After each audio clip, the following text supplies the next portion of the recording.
Father, and the Son, the Holy Spirit. We read the Gospel of the 5 loaves and the 2 fish because we are on the 5th Sunday of the Coptic month. Today is the 29th of the Coptic month. This is the 5th Sunday. There is no reading for that Sunday because that Sunday does not really happen. We have usually four weeks, 4 Sundays, except maybe 2 or 3 months a year. And those 2 or 3 months doesn't come exactly like the same month. It keeps rotating because the week is 7 days and the month is 30 days. So there's always this extra 2 days when you rotate. So the days doesn't fall exactly the same way. So there is a 5th Sunday, and there is a rule in the readings. You open the book of the readings at the last pages. The rule says the first 6 months of the Coptic year, you read this gospel. The last 6 months, you read the 5 loaves and 2 fish, but from another gospel. So we are reading the Gospel of St. John as the portion of our reading for this Sunday, and these are the readings of the 5th Sunday of the month, if it falls within the first 6 months of the Coptic year. A little bit of traditional trivia, if you might say. So what I want to talk about that actually very relevant to what we had talked about last week. Last week we spoke about taking Jesus as our counselor, that we don't really take counsel from someone else. Today there's an addition to that, a continuation. And the gospel today is the gospel from John 6, very important, very, very important gospel. John 6 should be studied by everyone who is called an Orthodox Christian. It begins with Jesus seeing a group of people coming, big crowd coming to him. And he had healed, he had taught, he'd done a lot of things. And now people are following him everywhere. They come to this a very deserted place. In the Gospel of St. Luke, he says, he told the disciples, you've been tired. Actually, he just sent them on a missionary trip. Maybe they took a week, 3 days, 4 days. They went and preached that Christ is coming to every city in Israel. They came back and they started telling him about everything happened with him. So he told them, come to a quiet place because there's a lot of people coming and going. He wants to hear them without distraction. So it says in Gospel of St. Luke that he went to a place, a deserted place. Today, traditionally, those of us who went to the Holy Land, it's a hilly ground by the Sea of Galilee. It's beautiful. You can go. And Jesus always did this. He'd take his disciples for a retreat on and off to a place that's beautiful. He loved that. Go to the nature, sit there with his disciples quietly, listen to them, asking questions to him. But even with that, people didn't leave him alone. They knew where he was, and everybody came to seek him. It starts with this beautiful verse. Then Jesus lifted his eyes, as if he was focusing with the disciples, and then he started seeing or feeling this big crowd of people coming. He lifted his eyes and saw the crowd coming. But he did not lift his mind from the disciples. He's still with the disciples. We're going to see that. So he said to Philip, and why he picking on Philip, I have a suggestion, but I think you might be wondering about this the rest of your life, and I don't know the answer to that. Philip, he said, where shall we buy bread that these may eat? He started pointing at the crowd. He's asking Philip, where shall we buy bread? And the Lord here is tricky. He doesn't tell him, where shall we bring bread? Where shall we buy bread? It's tricky. It's like a teacher who's tricking his disciple or student into a difficult question. And then it continues to say, but this he said to test him. Jesus is testing his disciple. What test? For he, the capital H, that's Jesus, he himself knew what he would do. We know what he would do. Of course, we read the gospel. But he's asking Philip a very peculiar question. Where shall we buy bread? Jesus knows that there is no bakery in the area can feed 5,000 families. Not today even. If I ask the bakery, we maybe go to Newmont and ask them today, I want to buy bread for 5,000 families, what would they say? No, you cannot do that. You're going to have to call ahead and prepare, and we have to. So he knew this is impossible. And Philip answered and said, okay, let's suppose that we're going to go and buy bread from all the bakeries around us and collect bread from all the houses and pay them money. He said, 200 denarii. If you know that the wage of a regular worker a day is a 1 denarii, that means the salary of someone for 200 days. That's a lot of money. By today's money, the minimum wage is $7? Say $7. $7. That's a denarii is a $7. An hour, I'm sorry. That means what? 7 times 8 is 56, say 60. $60 a day. Multiply that by 200. You get the number. 200 times 60, which will be $12,000. Okay, so Jesus is requiring from Philip to buy bread. It's worth $12,000. So, and then the other one that you have to watch very carefully is after he asked this question, and then Philip answered and said, 200 denarii worth of bread is not sufficient for them, that every one of them may have a little. This is always make me laugh. One of his disciples, Andrew, interjected. He kind of went in the middle and started talking. Jesus talking to Philip, Philip is answering, and then Andrew, Simon Peter's brother, said to him, there is a lad here who has 5 barley loaves and 2 small fish. And when I read this the first time, I said, this seems like hope. Somebody really realized that Jesus can do the miracle. He's actually anticipating it, right? But then immediately after he said this, and he said, but what are they among so many? He got a little bit of hope, and then all of a sudden the next part of the question did what? Psst. Okay, he doesn't expect anything. So why was he talking? You know, when a child in a class raises their hand all the time, they know or they don't know, they raise their hands. So that's what he did. Why do you think he's doing that? It needs a little bit of thought to know why Andrew is doing this in this situation. It seems like, when you read the Gospel of St. John, he's trying to save him. Why was he trying to save him? Why not other disciples trying to save him from this embarrassment, from this squeezing question, the pressure? Why? In the Gospel of St. John at the beginning, it says that, and Andrew found Philip and brought him to Jesus. Now you get it. That is the case. He is his friend. He likes him a lot. Andrew and Philip, they're very close friends. So when he saw his friend in a tough situation, in a hard spot, what did he do? He ran to the rescue. But he doesn't know what to do. He just wants the attention off of him. But this is something important. I'm not saying all this to make it a funny story or something else. I just want to drive the point. There is a point here that the Lord is trying to make, and St. John is bringing out very poignantly. He is bringing it out in a very beautiful way. Then Jesus continues to say, make the people sit down, and there was much grass in the place. What is going to happen, and why did this happen? What's going to happen is Jesus is going to go do a miracle. He's going to do something that astonish everyone. They were all thinking of taking Jesus and making him a king. It's a poor country, we don't have enough bread. This will be the best person to solve all our problems. If he can solve the problem of food, he can solve anything else. And they want him to be a king. Immediately, like any of us, we think politics immediately. This is the solution of all problems. And Jesus will disappoint all of us if we think this way. So what is the point? The point here, and it's going to repeat 3 times in this gospel. If you read this gospel, this chapter carefully, it's repeated 3 times. And the whole point is, what is our expectations of Christ? What do you expect from him? He uncovered that expectation by a question. We lack bread. We need to feed those people. They've been with us for 3 days. And Andrew's mind and Philip's mind immediately went to, what's the solution? What's he talking about? Money.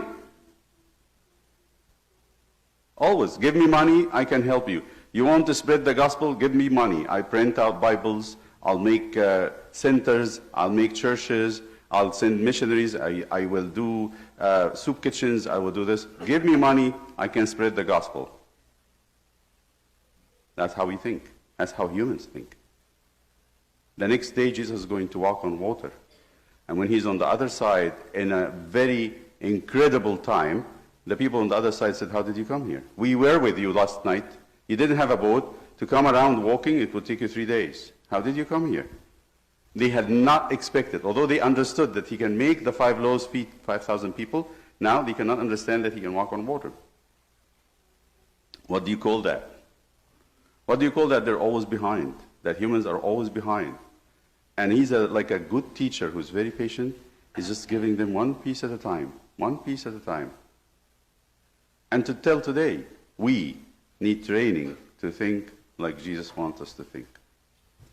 So the expectation of Christ is only what we know. We don't have an idea about what we don't know, and we don't expect anything more. We don't expect anything more. In our own personal lives, in the church life, in the community life, in the country life, in the world life. We don't expect more. That's why nobody really prays. If we expect, we will pray. I have a story from the Old Testament that actually says this very clearly and almost unambiguously, without any, making it nice kind of thing. In chapter 16 of 2 Chronicles, there's a story of a king. He was not a bad king, actually. The Bible doesn't say something bad, very bad about him, except this one. Okay?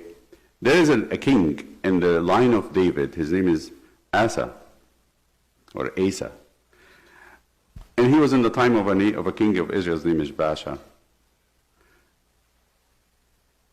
So one time, Asa was in a fight. This is what it says. Bishara fought him. Israel fighting Judah. The two brothers are fighting.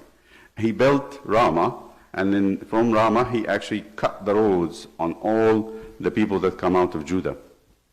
So what did Asa do?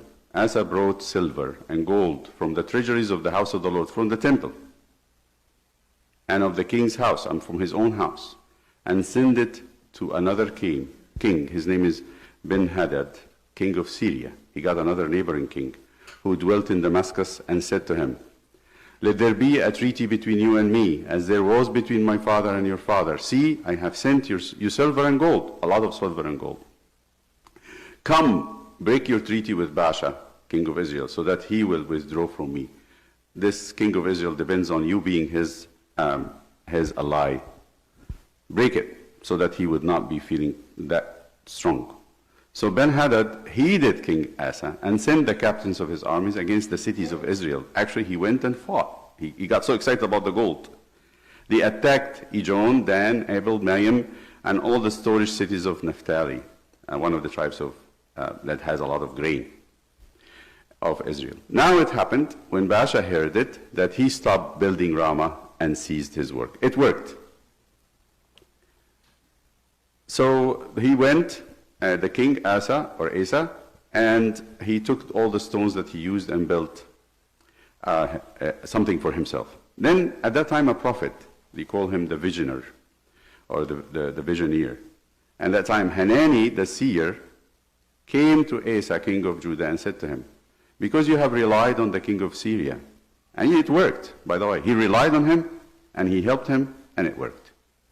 Because you relied on the king of Syria and have not relied on the Lord your God, therefore the army of the king of Syria has escaped from your hand. What you used for him to help you, he will be your enemy.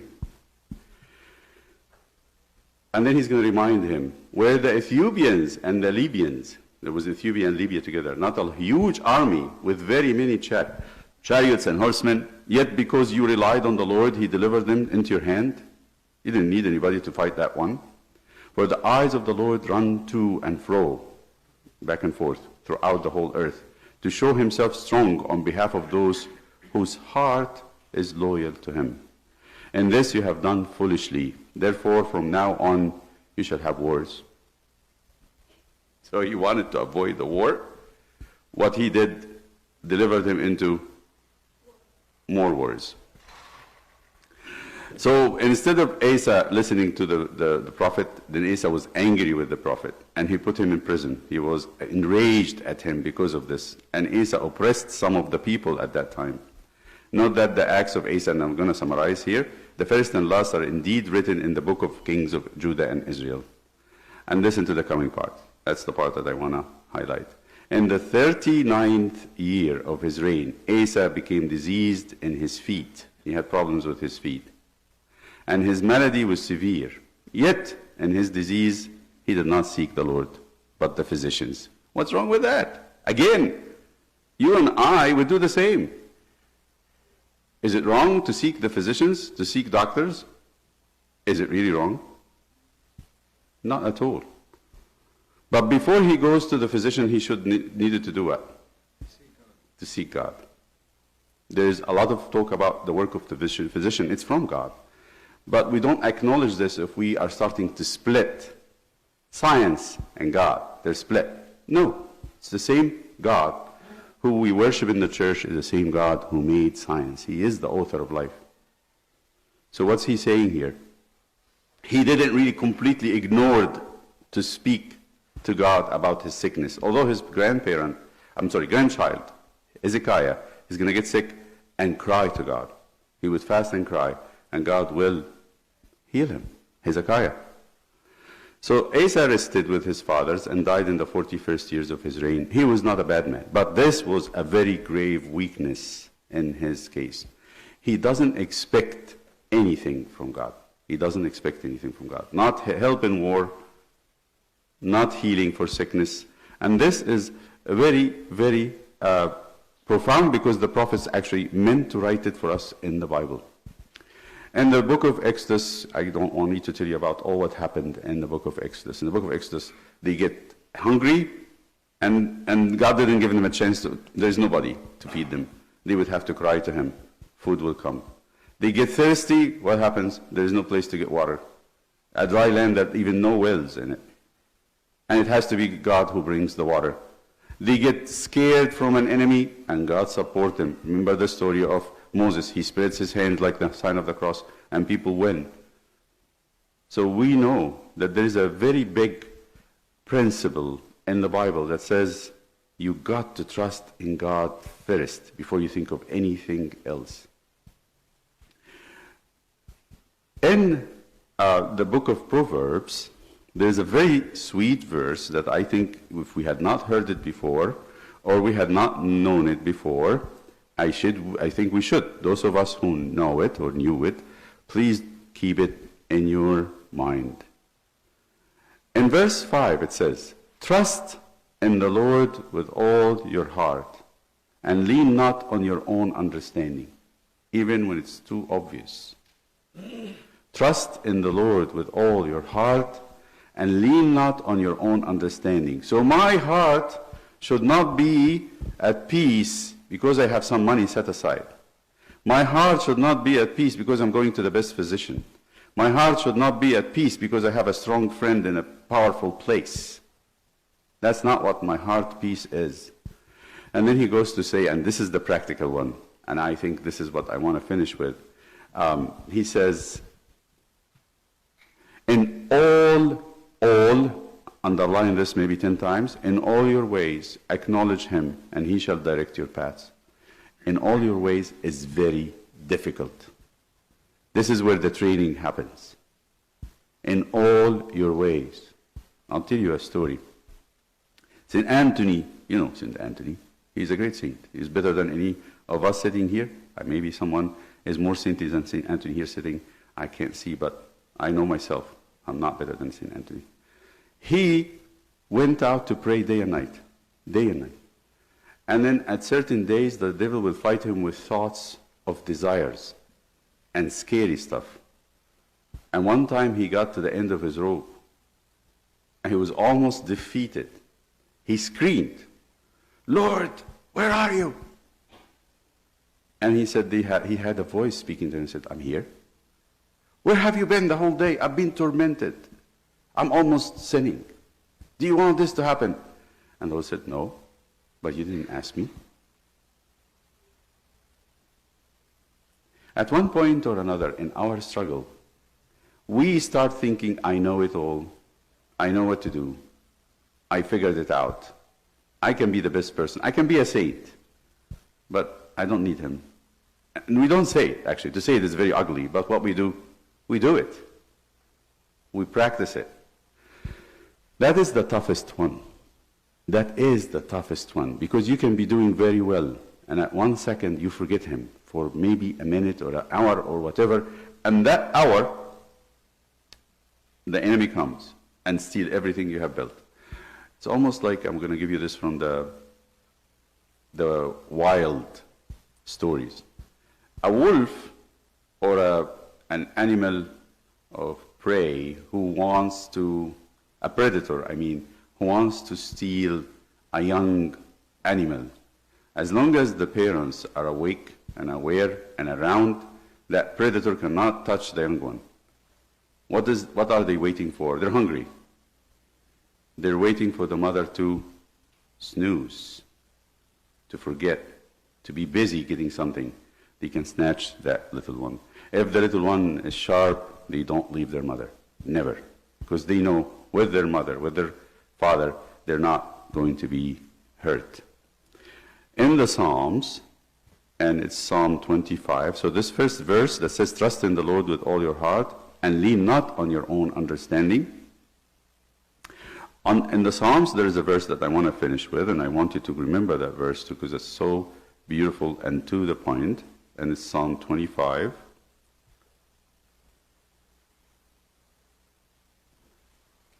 And it's verse 15. That's what the psalmist says. My eyes are ever. What does ever mean? Always, non-stop, are ever toward the Lord, for he shall pluck my feet out of the net. My eyes are always toward the Lord, for he shall pluck my feet out of the net. That's the practice. That is the practical part.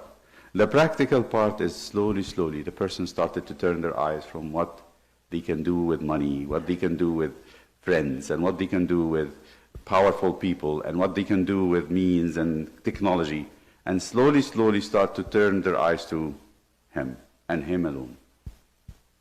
Then comes the money, then comes the power, then comes whatever you want. But this is what we should do. It's very easy to lose that sight. And this is what happened in the garden. They were with God all the time. They had the source of life. They had all what they needed.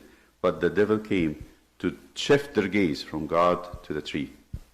This tree is your life. This tree is what you need. This tree is what. And this is what happens with us every single day. The practice is constant prayer. If I can say it in one word. My eyes are ever toward the Lord, for he shall pluck my feet out of the net. Be anxious. Be anxious if you have not kept God with you. Of course, Christ. Here in this story today we read Christ. He is the answer to all the questions. He is the answer to the needs. And he will put everything in place. He can use other people. Today he used the 5 loaves and 2 fish of one little lad, which is okay. The little I have with him becomes sufficient.